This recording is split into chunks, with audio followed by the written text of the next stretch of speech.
دايما بنحن لأيام زمان، أيام البال الرايق والحياة البسيطة بكل تفاصيلها، وبنحاول من وقت للتاني نرجع نفتكر ذكريات حلوة. بس المرة دي مش هنرجع لوحدنا، لا، هنرجع كلنا راجعين.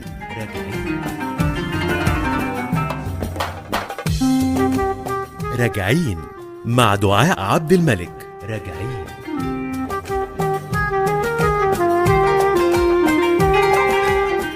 راجعين إعداد الكاتب الصحفي وسام سعيد، هندسة صوتية محمد الجرواني.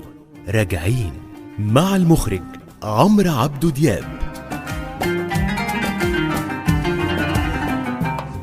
مساء الخير على كل اللي بيسمعونا، مساء مصر الجميلة، مصر زمان والنوستالجيا الحلوة.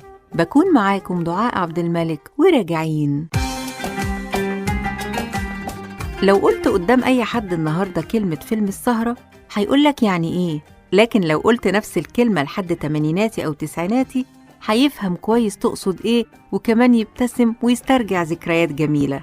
فيلم السهرة ده البونبوناية بتاع الإرسال اليومي للتلفزيون، وبتستناه كل أسرة لما كان التلفزيون نفسه له أول وله آخر، بداية إرسال ونهايته. وموضوع إن الإرسال ما كانش متاح 24 ساعة كان بيخلي كل الجمهور عارف كل البرامج والمسلسلات بالاسم والميعاد، وحافظين أسماء مذيعين ومذيعات الربط زي نجوم السينما ولاعيبة الكورة. أيامها كان في حاجة اسمها مذيعة ربط، ومذيعة الربط دي هي اللي بتطلع من فقرات الإرسال وتقدمها.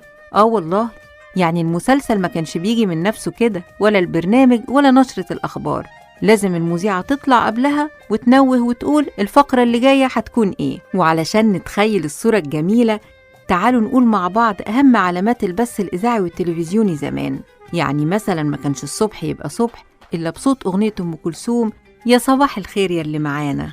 والصباح الجميل المتميز ده ما كانش على محطة واحدة، لأ، ده كان على أكتر من محطة إذاعية الناس حبتها وتعلقت بيها لحد دلوقتي، زي الشرق الأوسط، البرنامج العام، وإذاعة الشباب والرياضة، والقاهرة الكبرى. يا صباح الخير يلي معانا يلي معانا، الكروان غنى وضحانا والشمس طالعة وضحاها. وخد عندك بقى روائع الإذاعة المصرية قبل ما إرسال التلفزيون يبدأ، واللي بتبدأ من بعد فترة الفجر وابتهالات الشيخ النقشبندي، وبعد كده مع شقشقة الشمس وبداية صحيان الأمهات وطلبة المدارس يدخل عليك برنامج بصبح عليك، وبرنامج فانتاستيكا لطنط سناء وعمو حسن قبل المدرسة. فانتاستيكا فان فان فانتاستيكا فانتاستيكا فان فان فانتاستيكا، برنامج صنع الفابريكا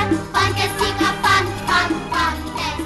ويقابلك صوت إيناس جوهر بيضحك في وش اليوم ويقولك غمض عينيك وامشي بخفة ودلع، الدنيا هي الشابة وانت الجدع.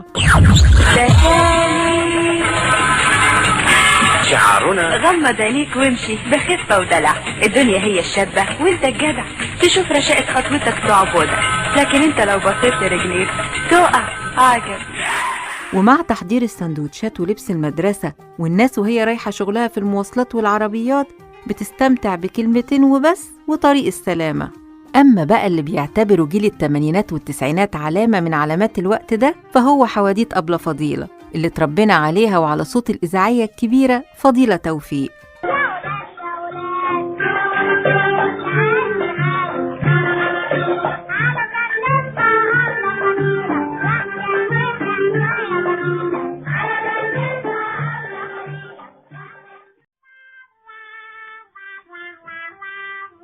وكان المستمع في الإذاعة بيعتمد على الخيال، وكان بيستمتع ويتابع برامج مهمة زي من الحياة وأغرب القضايا.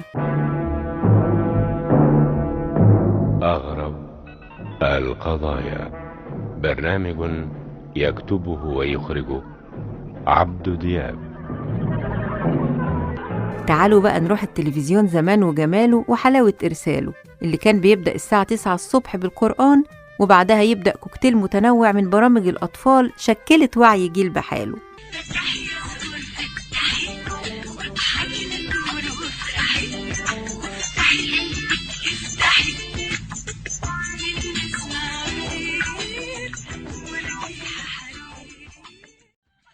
وأكيد سمعتوا قبل كده عبارة إحنا جيل ماما نجوى وبابا ماجد من حد تمانيناتي أو تسعيناتي. جيلنا ما كانش بيصحى الصبح على رسائل واتساب وإنستجرام، لا ده احنا كنا بنشرب الشاي بلبن ومعاه البقسماط واحنا بنتفرج على بقلز وحلقات سندباد وسينما الأطفال.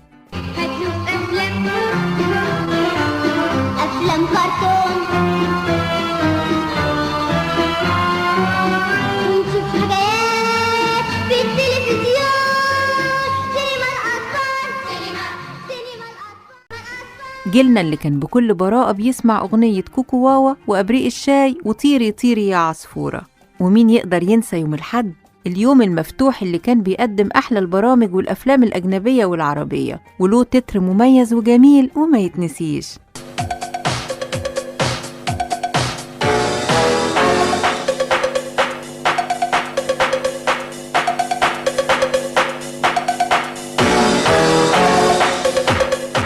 وكانت سهير شلبي وفايزة واصف وملك إسماعيل ومنى الحسيني وفريدة الزمر مذيعات في شهرة فنانات السينما، والكل واحدة طلة مختلفة على الشاشة. وفي الصيف بقى يحلى السهر والفرجة على التلفزيون ومسلسلاته وأفلامه مع نادي السينما ودرية شرف الدين واخترنا لك مع فريال صالح. وعندك كمان أفلام زي ماكجايفر والرجل الأخضر وستيف أوستن.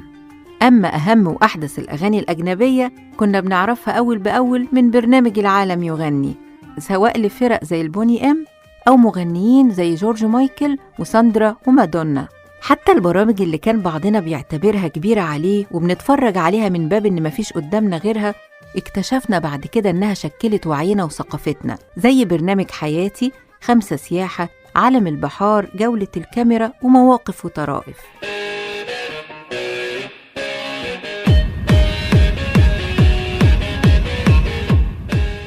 وكمان الأغاني الوطنية لمحمد ثروت وهاني شاكر واللي كانت بتيجي بين الفقرات. أما اللي غاويين كورة ورياضة فكان في برنامجين كبار بيحققوا إشباع لمتابعي الدوري المصري والرياضة عموماً، الكاميرا في الملعب كل جمعة والكورة في أسبوع لهشام رشاد وفايز الزمر.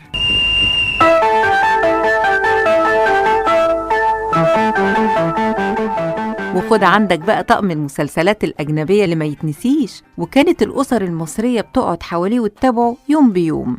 على أيامنا كمان كانت الإعلانات التجارية متعة في حد ذاتها وبرامج لوحدها، الواحد يقعد قدامها ساعتين ما يزهقش، وكنا نقعد نرددها طول اليوم كأنها ألبومات لمطربين. ويا سلام بقى لو الإعلانات دي كانت في رمضان. الجميل إن في نجمات كبار ظهروا بعد كده من الإعلانات ودخلوا مجال الفن والسينما. من الآخر الإذاعة والتلفزيون شكلوا وعي جيل بحاله في وقت ما كانش فيه إنترنت ولا قنوات فضائية. ونتقابل في حلقة جديدة وراجعين دعاء عبد الملك. راجعين مع دعاء عبد الملك. راجعين.